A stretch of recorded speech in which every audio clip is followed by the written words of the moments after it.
Welcome to SGLOM, another outreach project by the Sovereign Grand Lodge of Malta. In today's podcast we shall be discovering whether a single universal entity of Freemasonry exists. In the second part of the podcast, the subject will move forward towards the written misconceptions about Freemasonry. Following a series of articles that began to appear in April 2023, in the SimonMershaker.com blog penned by Marissa McAuliffe, a blog reader well qualified on the topic of Freemasonry, submitted a series of explanatory articles and responses to the often inaccurate or incorrect expressions made by Ms. McAuliffe. With the permission of their author, the response articles have now been converted from their original written form into podcast versions of the same articles and using a virtual narrator. An objective view on Freemasonry: there is no such thing as one Freemasonry. Part 3. The simple fact is that there is no such thing as a unified entity called Freemasonry. Freemasonry consists of a vast myriad of lodges and grand lodges, many of whom believe different things, use different rituals, and many of which are even severely at odds and outright hostile towards each other. There exist regular lodges and irregular ones. There is British Masonry and Continental Masonry, the latter perhaps best exemplified by the Grand Orient of France. There are bogus Masonic and pseudo-Masonic and pseudo-chivalric bodies that only exist to defraud their gullible members. Anyone can set up a Masonic lodge, literally, just as anyone can declare himself a pastor and create his own church. There is no governing body ruling over the different lodges and grand lodges. The only system of regularity is governed by a system of recognition whereby grand lodges recognize each other based on the adherence and demonstrable practice of what in British Masonry, which I will hereon take as the default Masonry when I use the term Masonry or Freemasonry without qualifying it further, given that speculative, which means the craft of the stonemason used for philosophic rather than operative purpose, Masonry originated in Britain.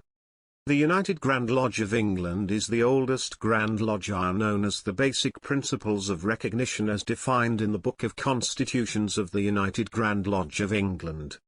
Recognition of regularity can take years and even decades to obtain, but is very easy to lose in the event that there is a suspicion that these principles are not being adhered to.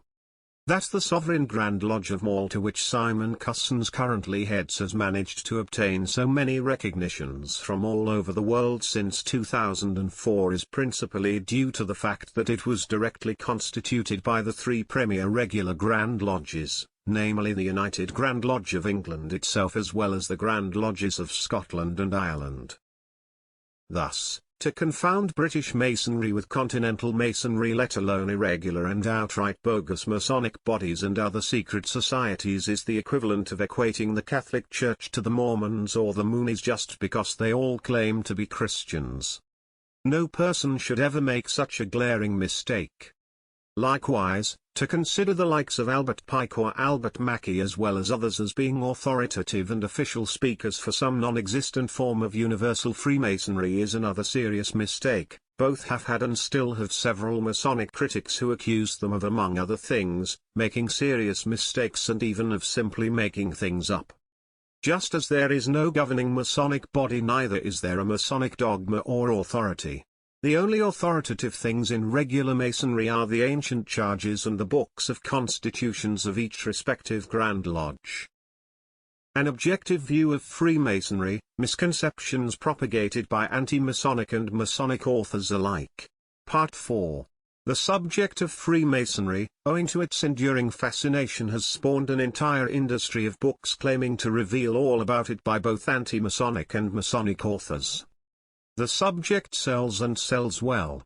Visceral anti-Masonic authors, guilty of the same fundamental mistake of lumping all types of Masonry together, have made it their business to attribute to Freemasonry all of society's ills and of being behind every conceivable conspiracy. Others like Marie-Joseph Gabriel Antoine Jogan Paget, pen name Leo Taxil, were outright fraudsters who made a fortune selling anti-Masonic books to a gullible Catholic public by simply giving them what they wanted to hear. Namely, lurid tales that Freemasons were devil worshippers guilty of the most heinous crimes. Taxil was even granted an audience with Pope Leo XIII, who even rebuked the Bishop of Charleston for denouncing the anti-Masonic confessions of Taxil as a fraud, which of course they were ultimately proven to be. This should have been a cautionary tale, that alas even intellectual giants like Pope Leo XIII could be so totally deceived because of his preconceived notions. But many Masonic authors have also contributed greatly to the great confusion around the subject. Just as Roman patricians in the past claimed descent from the gods to enhance their family's importance, so too it seems do many authors, to enhance the image of Freemasonry, not least by attributing to it every human achievement and with revelations of ever more fantastical new historical facts to enhance Masonry's mystique and antiquity. From the medieval guilds, the origin of speculative Masonry has been extended to the Templars, up to ancient Egyptians, and now even the dawn of civilization itself. A whole host of Masonic authors like Michael Bygent, Richard Lee, Lawrence Gardner, Stephen Knight, Robert Lomas, and even conmen like Michel Roger Lafosse, who claim to be a descendant Charles Edward Stuart, Bonnie Prince Charlie, likewise made fortunes as best-selling authors selling their own versions of made-up history to a credible public. Unfortunately, their histories are riddled with shoddy and dubious research and the most basic logical fallacies. That stonemasons and their tools are as old as civilization is hardly surprising, and it is likewise hardly surprising that speculative Masonic lodges that derived from medieval stonemason guilds would appropriate those tools, this time as symbols for ethical instruction. It is a great fallacy then to claim, that wherever symbols of these tools have been discovered must mean that there existed at the time a form of speculative masonry. The Italian fascist movement of the 20th had appropriated unto itself ancient Roman symbols such as the Roman fasces, but no historian in his right mind would conclude that if symbols of the fasces were to be discovered in some remote part of the empire means then Italian fascists must have operated there. The same logical fallacy runs throughout these books. The Templars were secretive and the Freemasons are secretive too. Carvings of masonry tools have been found at Templar sites, so that must mean the Templars must be the forerunners of the Freemasons, and so forth it goes.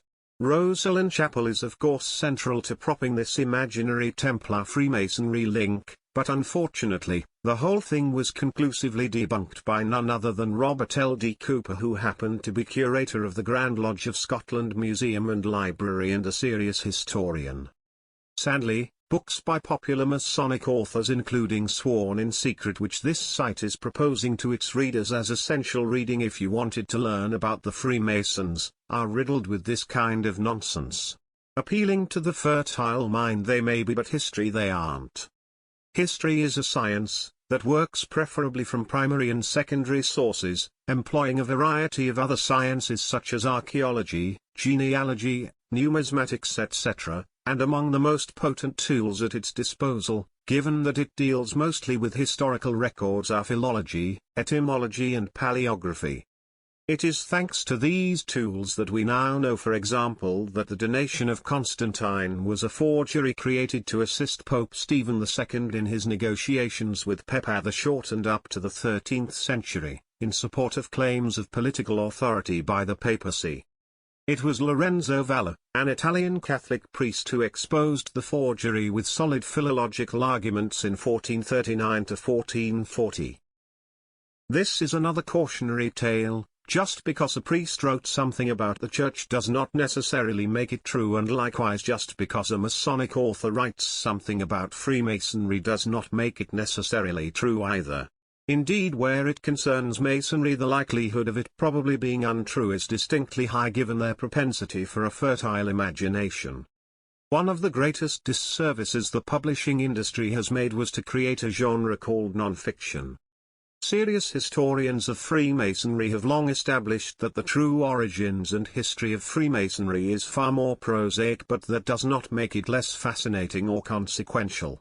Indeed, by attributing and peddling all sorts of myths, these so-called Masonic authors not only misinform their readers but also do a great disservice to regular Freemasonry by diluting its essence and historical importance.